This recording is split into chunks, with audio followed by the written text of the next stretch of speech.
Nakakatuwa naman ang ibinahaging kwento ng isang SB19 fan at narito po ang kanyang sinabi.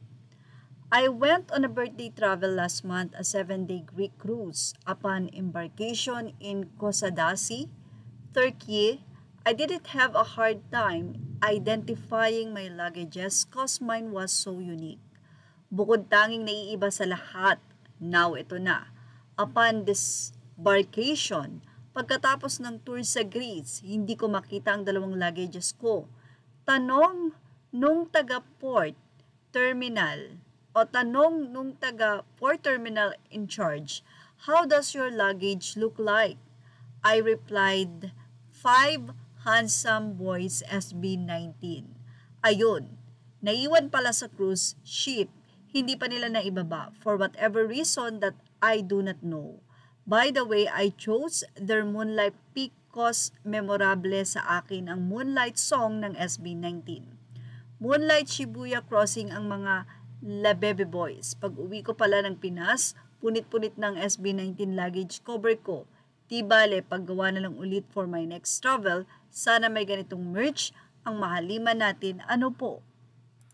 Mukhang pinagawa lang ito ng nasabing fan ang nasabing luggage cover ng SB19 dahil ayon nga sa kanya, pag uwi nito ay punit-punit na o wasak-wasak na. So, meaning hindi ito merch ng 1C Entertainment. Kaya naman sa kanyang naging pahayag, sana nga daw ay magkaroon ng ganitong merch ang SB19 or 1C. So ayan, may idea na po ulit ang 1C Entertainment dahil sure kasi pag sa kanila galing, matibay ang tela.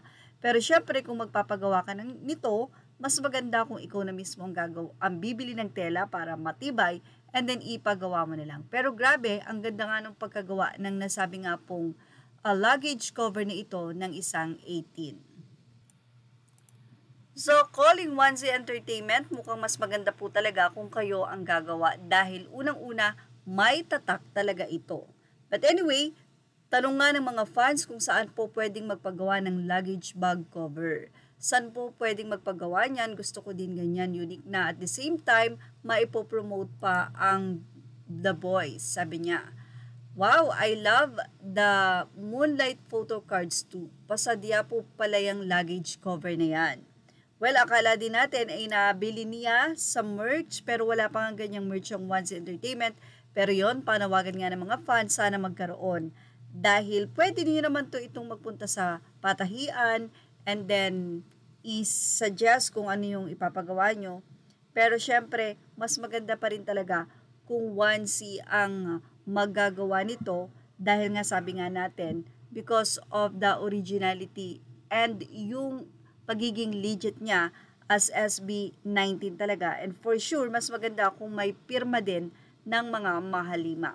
Well, ano masasabi niyo about dito? Ilagay na ang inyong opinion sa ating comment section. Images are all credit to the rightful owners. Please like, share, and subscribe.